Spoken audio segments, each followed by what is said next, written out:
Hello and welcome back to Canvas IQ, guys. Hope you all doing well in your life. And first of all, happy winter season to all of you guys who are living in Dehradun. So I know I'm late and मैं जानता हूँ कि काफ़ी time से मेरे lectures pending हैं मैंने अभी अपलोड नहीं किए हैं, ठीक है। बट बिना टाइम वेस्ट किए मैं आपको क्लियरली कह देता हूँ कि अब से मैं हर संडे को वीडियो रिकॉर्ड करूँगा एंड आपके पास जो लेक्चर्स होते हैं वो आपके पास वीक में 2 से 3 लेक्चर्स आपको मिल जाएंगे, मतलब वीडियो आपको इस चैनल पे अपलोड करी हुई दिख जाएंगी, ठीक है। सो फिलहाल क्या करते हैं, बिना टाइम वेस्ट किए हुए मैं आप सभी से ये कहना चाहता हूँ कि जो हमारे चैप्टर जो हमारा चल रहा था अभी 12th केमिस्ट्री का केमिकल काइनेटिक्स, जहाँ से मैंने छोड़ा था मैं वहीं से स्टार्ट करता हूँ, ठीक है। तो फिलहाल हम अपने लास्ट टॉपिक पे जो मैंने वीडियो कवर करी थी वो थी आपकी collision theory and activation energy.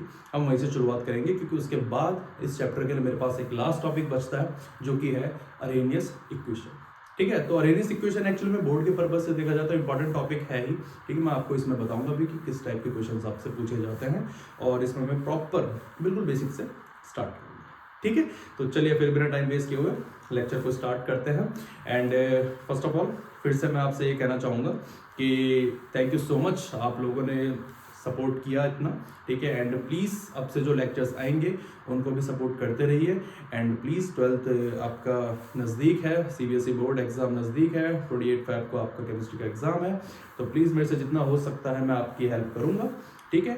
तो फिलहाल हम क्या करते हैं, अब अपने लेक्चर की तरफ मूव करते हैं, ठीक है। तो अरेनियस इक्वेशन एक्चुअल में होता क्या है, देखो अगर मैं आपसे कहूँ कि हम लोग ऑलरेडी जानते हैं, अभी तक मेरे चैप्टर में यही पढ़ा हुआ है कि अगर आपका temperature generally maximum chemical reactions की मैं बात कर रहा हूँ कि अगर आपका टेम्परेचर बढ़ता है तो रेट ऑफ रिएक्शन भी आपका इंक्रीज होता है, मतलब दोनों एक दूसरे के डायरेक्टली प्रोपोर्शनल होते हैं, ठीक है। एंड जो हम किसी भी केमिकल रिएक्शन के लिए रेट ऑफ रिएक्शन का जो एक्सप्रेशन लिखते हैं वो किस तरीके से लिखते हैं आपको यहाँ पे दिख रहा होगा कि रेट इज इक्वल टू के एंड आपका किसी भी रिएक्टेंट की कंसंट्रेशन जो होती है एंड ऊपर जो एन होता है वो ऑर्डर ऑफ रिएक्शन को आपको इंडिकेट करता है, ठीक है।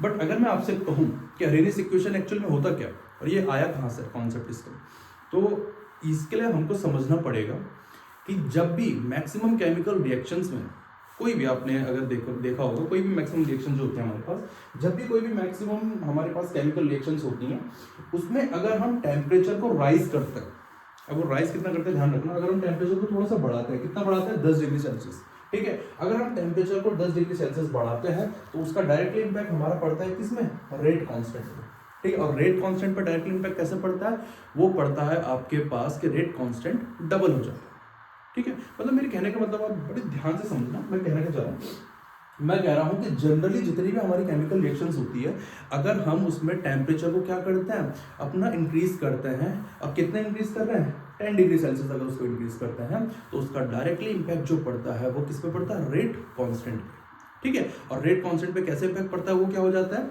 डबल हो जाता है, ठीक है। अभी मैं आपको एग्जाम्पल के तौर पर भी समझाऊंगा और ये जनरली देखा गया है, एक्सपेरिमेंटल है, देखा गया है, ठीक है। अच्छा, उसके बाद अगर मैं आपसे बोलूं तो ये होता किसकी वजह से, ये होता है एक्चुअली में टेम्परेचर कोएफिशिएंट की वजह से, ठीक है। टेम्परेचर कोएफिशिएंट क्या होता है मैं आपको अभी भी बोल देता हूं, मैंने आपको बोला था कि जो रेट कांस्टेंट आपका डबल हो रहा है वो क्यों हो रहा है, क्योंकि हम टेम्परेचर क्या कर रहे हैं 10 डिग्री सेल्सियस बढ़ा रहे हैं। तो एक्चुअल में जब आपके पास रेट कांस्टेंट, दो टाइप के अलग अलग रेट कांस्टेंट्स है बट, ठीक है, और जब दो टाइप के आपके अलग अलग रेट कांस्टेंट है तो उनके बीच में जो हमारे पास टेम्परेचर होंगे उन दोनों के, तो उन टेम्परेचर के बीच का जो डिफरेंस होगा ना वही आपको क्या होगा 10 डिग्री सेल्सियस का डिफरेंस होगा। और जो 10 डिग्री सेल्सियस का डिफरेंस होता है वही आपको इंडिकेट करता है किसको, टेम्परेचर कोएफिशिएंट, ठीक है। वैसे मैंने जनरली लिखा होगा कि अगर आपके पास एक रेट कांस्टेंट है तो आप टेम्परेचर में 10 डिग्री सेल्सियस क्या करते रहोगे, ऐड करते रहोगे, तो जनरली जो हमारे पास जो के होगा, जो मतलब दोनों के के बीच में जो डिफरेंस आएगा रेट कांस्टेंट, वो क्या होता जाएगा, डबल होता जाएगा। अभी मैं एग्जांपल के तौर पे समझाऊंगा, कंफ्यूज मत होना, ठीक है। तो यहाँ पे मैंने टेम्परेचर कोएफिशिएंट की डेफिनेशन भी लिखी हुई है, the ratio of two rate constant at two different type of temperature, ठीक है। और उन दोनों टेम्परेचर को डिफरेंस किससे किया जा रहा होगा, 10 डिग्री सेल्सियस से, ठीक है। अच्छा, यहाँ पे एक और जो मैंने इंपॉर्टेंट नोट लिखा हुआ है इस पर थोड़ा सा ध्यान देना कि most of the reactions have temperature coefficient, मतलब मैक्सिमम जो रिएक्शंस होती हैं उनका टेम्परेचर कोएफिशिएंट क्या होता है, इक्वल टू 2, ठीक है। एंड मीन्स जो आपका रेट कांस्टेंट, इस टू का मीन्स क्या है मैं आपको वैसे भी समझा चुका हूँ, बट फिर से समझा रहा हूँ। इसका मतलब होता है कि जो के है आपका वो क्या हो रहा है, डबल होते जा रहा है जब जब आप 10-10 डिग्री सेल्सियस का टेम्परेचर क्या कर रहे हो, इंक्रीज कर रहे हो। ठीक है, अगर मैं आपको यहाँ पे समझाना चाहूँ तो थोड़ा सा यहाँ पे देखो, अगर मैं आपको यहाँ पे थोड़ा सा एक्सप्लेन करना चाहूँ से, तो जैसे मेरे पास क्या है, ये टेम्परेचर है, ठीक है, यहाँ पे मेरे पास क्या है, के है।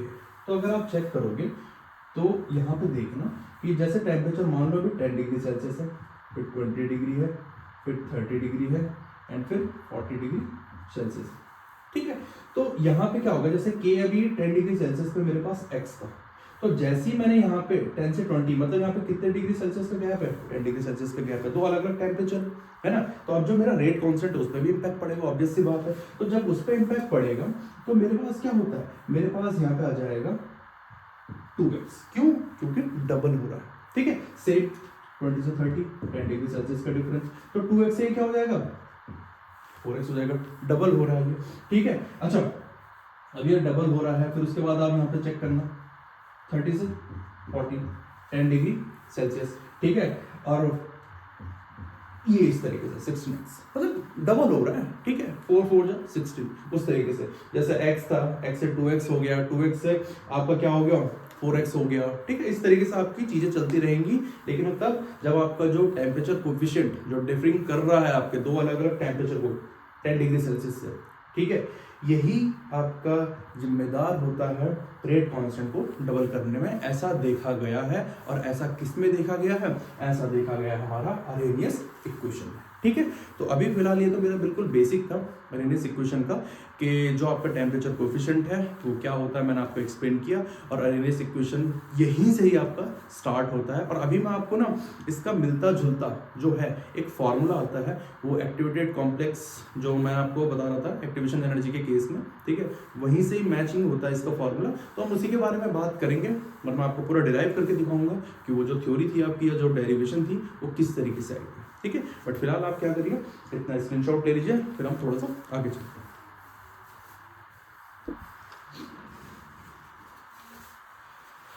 ओके गाइस, सो अब हम थोड़ा सा आगे चलते हैं। अब मैं आपको थोड़ा सा समझाना चाहता हूँ कि जो हमारे पास अरेनियस ने एक फॉर्मूला दिया था वो क्या था फॉर्मूला, ठीक है, जो कि आपका एग्जाम में भी काम आएगा, एंड इसी के थ्रू हम डेरिवेशन करेंगे और एक पर्टिकुलर फॉर्मूला निकालेंगे जो कि एग्जैक्ट आपका बोर्ड में न्यूमेरिकल में हेल्प करेगा। ठीक है, तो चलो जरा बिना टाइम वेस्ट किए इधर देखते हैं। अरेनियस ने एक्चुअली में हमें अरेनियस के बारे में इतनी बात करते क्यों, क्योंकि अरेनियस ने क्लियरली वर्ड में बोला था कि जो रेट है वो आपका प्रॉपरली डिपेंड किस पे करता है, टेम्परेचर पे। उसने क्लियरली ये बोला था, उसने प्रूव भी किया था। ठीक है, अगर आप यहाँ पे देखोगे तो उसने एक इक्वेशन दी थी हमें, जो कि इक्वेशन होती है k is to A E, और ए ई जो ई है आपका ये एक्सपोनेंशियल फैक्टर हो जाएगा। ठीक है, और इसके जो पावर में है आपके पास उसने minus E A upon R T, ठीक है, ये लिखा हुआ है। ठीक है, अच्छा अब मैं इस फॉर्मूले को बाद में अभी अच्छे से और सिंप्लीफाई करूंगा, बट फिलहाल पहले हम ये देखते हैं, मैं आपको कुछ चीजें समझा देता हूँ। जो आपका ए होता है ये एक्चुअली में अरेनियस फैक्टर है। ठीक है, एक्सपोनेंशियल फैक्टर भी बोलते हैं, अरेनियस फैक्टर बोलते हैं। ठीक है, ये इसको ये कांस्टेंट टर्म है, आप उसकी चिंता मत करिए।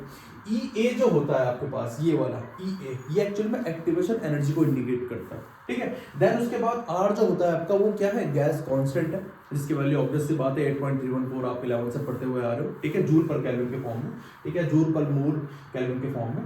एंड जो टी होता है आपका वो टेम्परेचर होता है, और टेम्परेचर को भी हम किस में लेते हैं, केल्विन के फॉर्म में लेते हैं। अच्छा ठीक है, एक और चीज मैं बता देता हूँ, 8.314 ये जूल की फॉर्म में है, इसको आप ऐसे भी लिख सकते हो कि 0.00821 के समथिंग। ठीक है, और ये आपका किस में आ जाएगा, किलो जूल पर मोल केल्विन की फॉर्म में भी आ सकता है। ठीक है, अच्छा यहां तक तो सब ठीक है, लेकिन मैं आपको अगर बोलना चाहूँ कि कैसे हम प्रूव करेंगे कि हमारा जो रेट ऑफ रिएक्शन है वो प्रॉपरली डिपेंड करता है किसमें, टेम्परेचर में। देखो अगर मैं इस फॉर्मूले के अकॉर्डिंग बात करूं, इस वाले फॉर्मूले के अकॉर्डिंग, ठीक है, तो आपको पता है कि रेट ऑफ कांस्टेंट यहाँ पे ठीक है, मैं थोड़ा साइड में आपको यहाँ पे करके दिखाता हूँ। ठीक है, और आपको ये भी पता है कि ये जो मेरे पास आर टी है ना अपॉन में है, ये कैसे अपॉन में, इस तरीके से, ये क्या है मेरे पास अपॉन में है।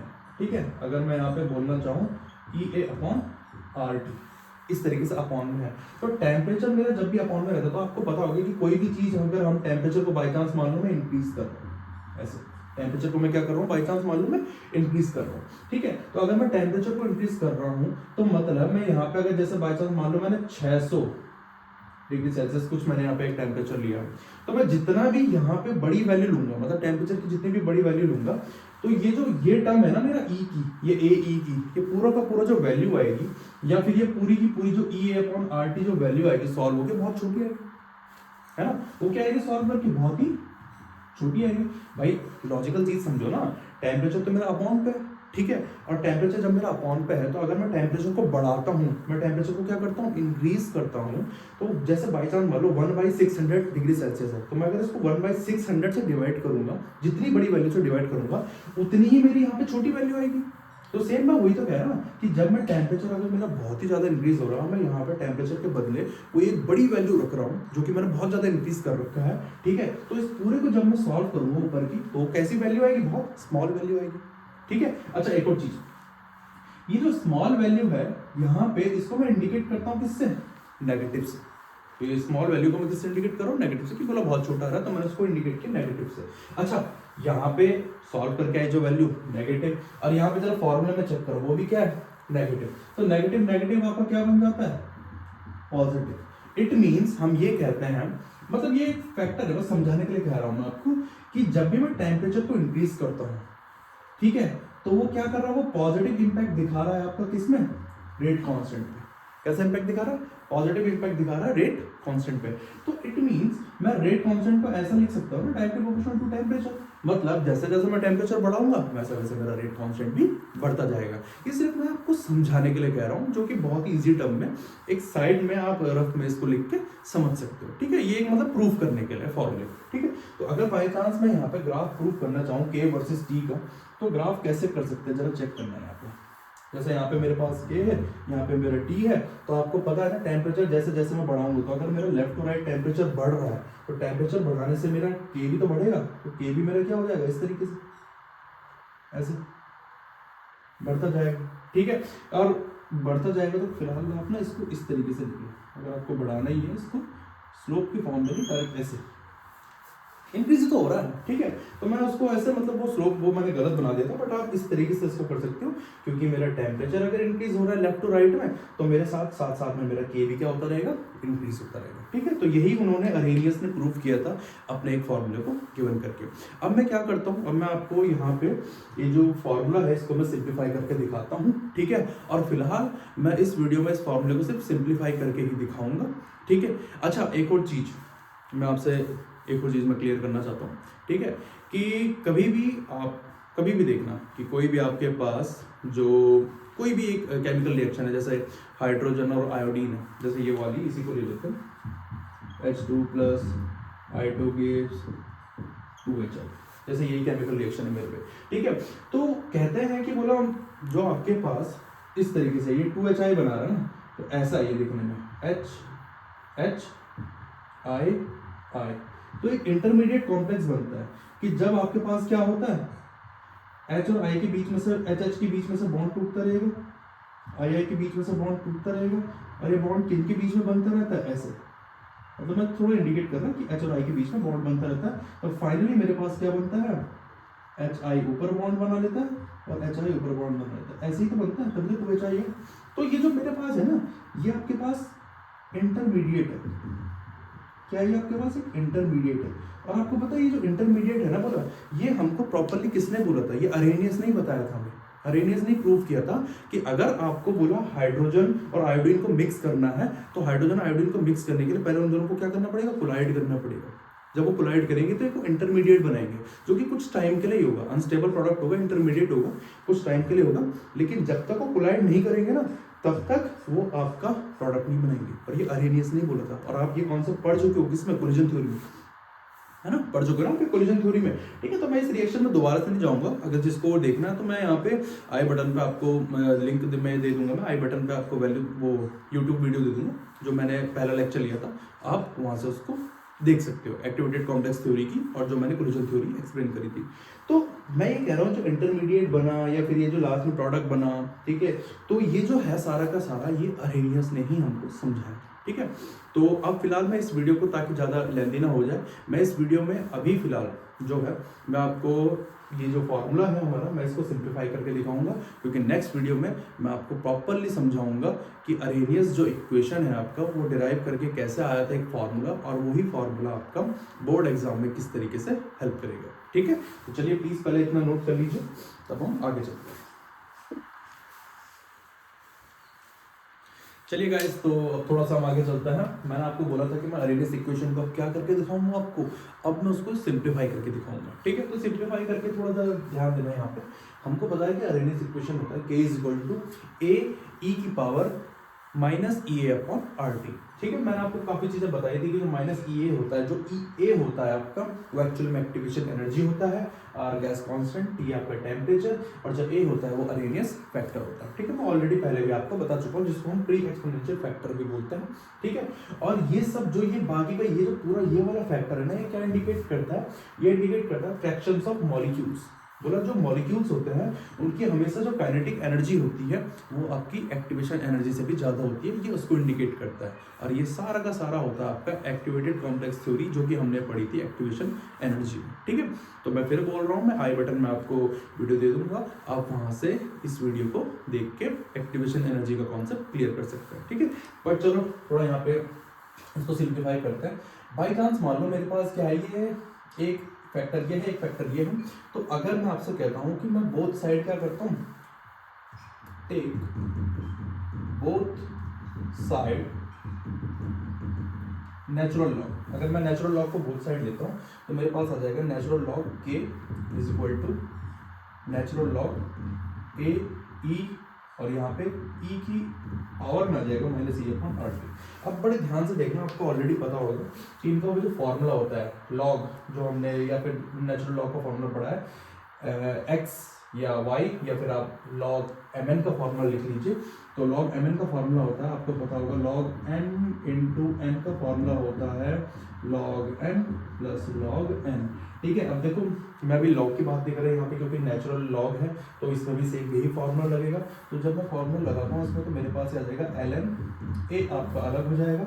ठीक है, एंड साथ में यहाँ पे क्या आ जाएगा, एल एन ई की power minus E A upon R T.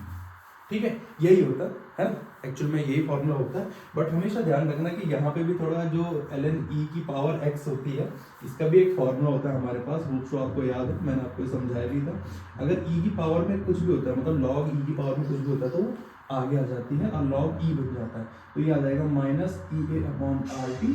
ठीक है, एल एन ई, या फिर जो आपको लिखना है या नहीं लिखना वो तो खैर बात बराबर ही है। तो इट मीन जब मैं इसको इसमें फॉर्मूला लगाऊंगा नेचुरल लॉग का, तो ये वाली पूरी वैल्यू है ये मेरी आगे आ जाएगी। तो जब ये पूरी की पूरी वैल्यू मेरी आगे आ जाएगी, तो मेरे पास देखना जरा यहाँ पे अभी तो साइन किसका है, प्लस का। ठीक है, तो जब मैं इसमें फॉर्मूला लगाऊंगा तो लास्ट में मेरा बन जाएगा L N A minus L N E A upon R T.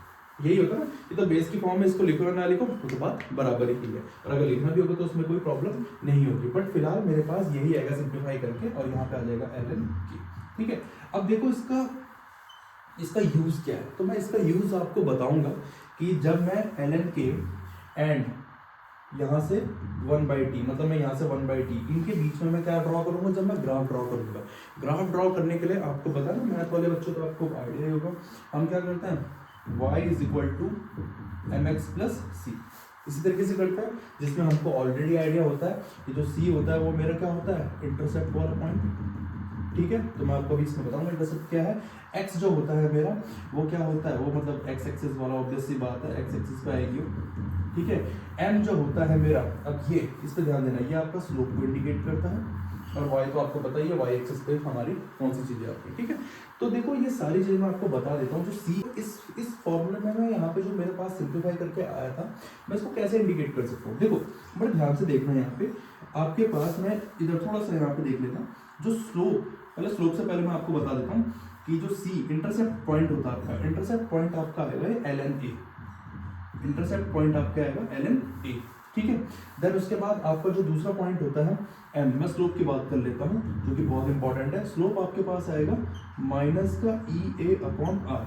अब ये देखो, ये दो चीज़ें बहुत ही ज़्यादा इंपॉर्टेंट है, क्योंकि अगर मेरे को स्लोप नेगेटिव में है तो ये बहुत ज़्यादा इंपॉर्टेंट रहेगा आपके लिए स्लोप ड्रॉ करने के लिए। मैं आपको समझाऊंगा, इजी रहता है concept. And L N A तो आपको मैंने बोल ही दिया है कि सी आपका इंटरसेप्ट पॉइंट है, वाई आपका हो जाएगा ये एल एन के, एंड जो आपका एक्स होगा वो आपके पास हो जाएगा 1/t।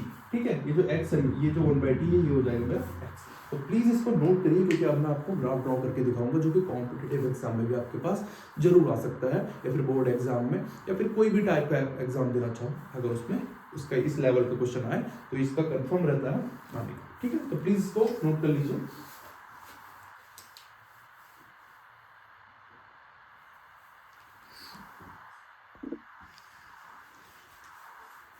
चलिए गाइस, तो अब हम क्या करते हैं कि ग्राफ को ड्रॉ कर लेते हैं नेचुरल लॉग के एंड 1/t के बीच में। ठीक है, तो इक्वेशन हमारी क्या थी, अगर आपको याद हो, इक्वेशन थी ln k is equal to ln a minus ln e a upon r।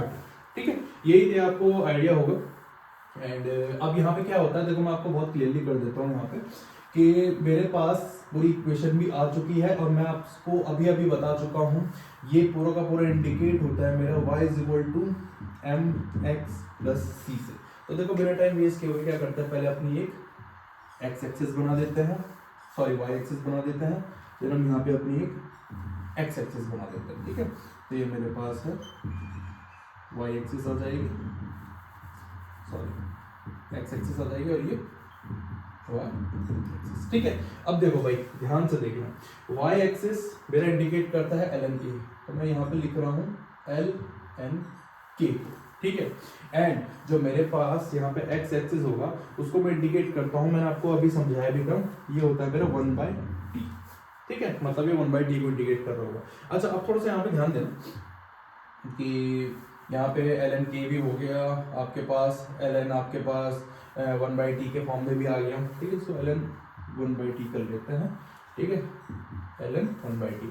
अब देखो बड़े ध्यान से देखना, इंटरसेप्ट पॉइंट c जो कहाँ पे आएगा, मेरे y एक्सिस पे आएगा, तो इंटरसेप्ट पॉइंट मेरा यहाँ पे आएगा आसपास, और जिसको मैंने इंटरसेप्ट पॉइंट का बोला था LNA, मैंने कहा था कि ये आपका नेचुरल लॉग जो a है वो इंटरसेप्ट पॉइंट है c। ठीक है, अच्छा अब देखते हैं स्लोप, तो मतलब मुझे पता है यहीं से मेरी स्लोप ड्रॉ होगी। अब थोड़ा देख लेते हैं जरा यहाँ पे कि साइन कैसा लगा हुआ, माइनस का। इट मीन्स जो स्लोप होगी आपकी वो होगी ऐसे डाउनवर्ड में, इस तरीके से। ठीक है, ऐसे डाउनवर्ड में इस तरीके से आएगी। क्यों? क्योंकि अगर माइनस लगा हुआ, अगर प्लस लगा होता तो मेरी स्लोप ऐसे ऊपर के साइड में होती।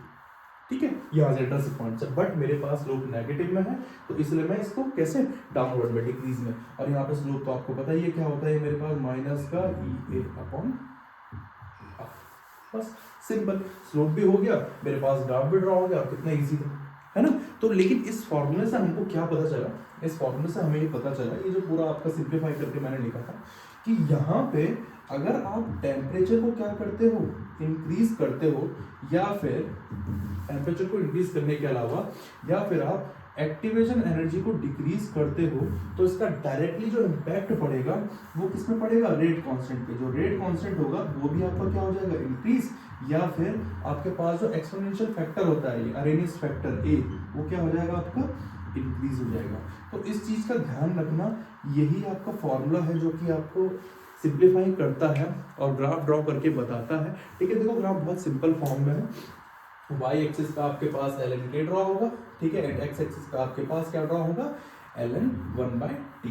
तो देखो बहुत ही सिंपल है, और स्लोप देखो मैंने बोला ना नेगेटिव साइन है तो स्लोप ऐसे नीचे आता है, इंटरसेप्ट आपको मिल चुका है तो इजीली हो जाएगा। और ये पूरा हमको क्या इंडिकेट करता है कि अगर आप टेम्परेचर को इंक्रीज करते हो, या फिर अरेनियस या फिर जो एक्टिवेशन एनर्जी है उसको डिक्रीज करते हो, तो आपको उसका डायरेक्टली इम्पैक्ट पड़ेगा रेट कांस्टेंट पे या रेट ऑफ रिएक्शन पे, जो कि क्या करता है, रेट ऑफ रिएक्शन को इंक्रीज कर देता है, या फिर अरेनियस फैक्टर को भी इंक्रीज कर देता है।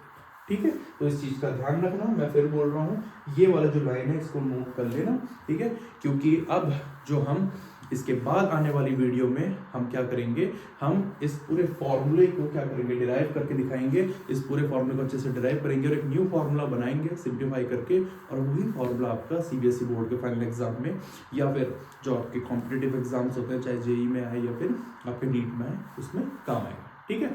तो उम्मीद है कि आपको इस वीडियो से कुछ सीखने को मिला होगा एंड मैं आपको पहले भी इन्फॉर्म कर चुका हूँ, मैं आपको पहले से बता चुका हूँ और मैं दोबारा से बताना चाहता हूँ कि अब से वीडियो कंटिन्यू आएंगी।